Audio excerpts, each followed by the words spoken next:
Shalom and good day all, this is Tehillim29 back again for a DC review, and in this DC review I'll be covering the Sandman Universe, Dead Boy Detectives issue 6, and also Nightwing issue 104. So I'll now get things prepared for the first one that I'll be covering. And the first one I'll be covering is Dead Boy Detectives issue 6. Starting off with first things first, and that is moving into the rating for the cover. Does this cover in any way, shape or form connect to something that is happening inside with the story? In some essence it is, to which I give it a 7 out of 10. Now it's time to move and have a look at the internal art, as well as some of the things that are happening story-wise, as we look around the beginning, middle and of course the end. So as the story begins, we get a bit of narration from Charles Rowland, one of the Dead Boy detectives, and a bit of a event that's occurring with the undead, of course. Of course, we've got the character of Melvin, and I think it's Tanya as well.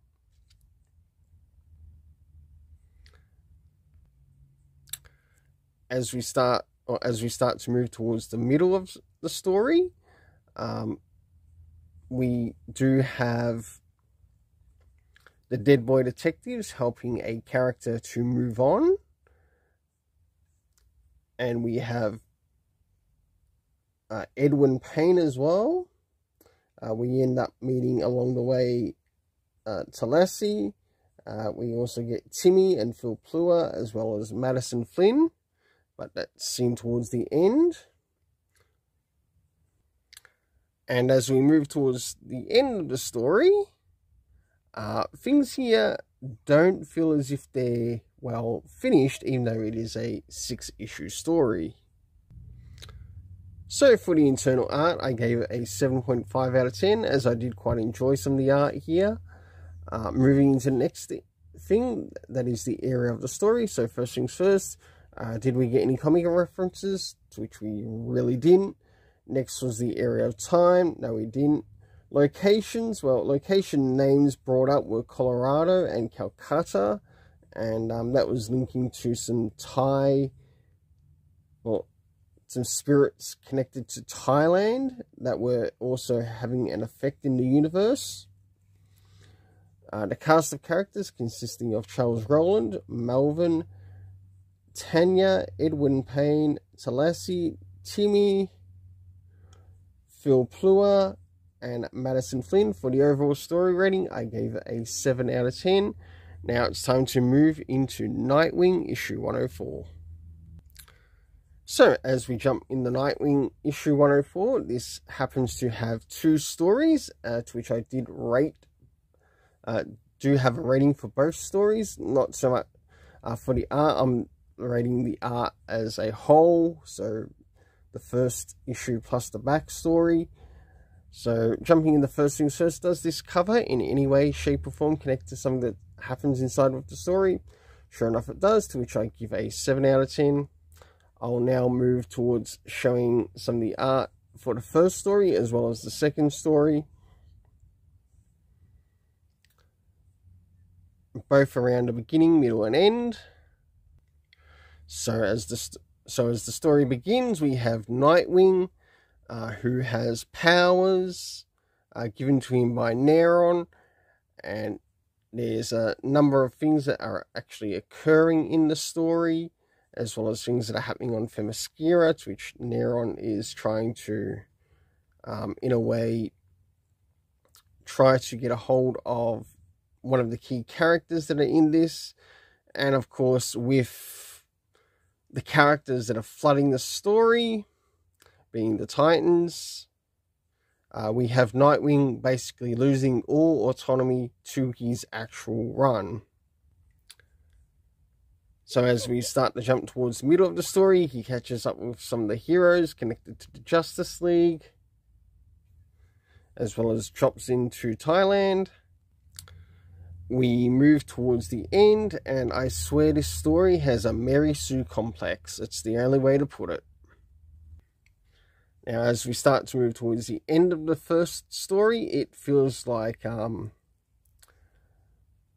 Raven here might actually have a bit of a deal or a bargain between the character who is called, I think it's Blake, because of how off the story feels. And as we begin to move into the backup story by C.S. Pascat, yes, everyone knows about that ugly hairdo by now, which is on John Kent Bendis' boy.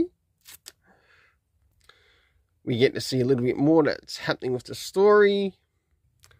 And last but not least, towards the end, for the internal art, I gave it a 7 out of 10. Now it's time to move into the story rating of both. For the story rating, for the story for the first one, as well as the second one, did we get any comic references between any of the two? Yes, we did, to which we got Nightwing issue 98, to which we had the appearance of Nightmite. In regards to time, we had an hour later to moments later. The locations that made place in the story were Themyscira, Hell, Thailand, Metropolis, Space, and of course the circus. The cast of characters consisting of Nightwing, Neron, the Titans, who basically overtook the story, and it's no longer Nightwing's story. This might as well just be another issue of the Titans, instead of an issue of Nightwing. So, get back to the Heartless, because we're sick of this shit. Just putting it bluntly and straight. Of course, we had Trigon, we had Superman, we had Bitewing, we had Blake, John Kent Bendis' boy. For the overall story for the first one, I gave a 6 out of 10, and I'm seriously thinking of bringing back Fool's Gold, especially for, well, any title that Tom Taylor might be on now, along with the second story, which also got a 6 out of 10. Until then, let's keep it colourful and have yourself an awesome day. And I might just end with this thing. Nightwing, never go full retard. You went full retard.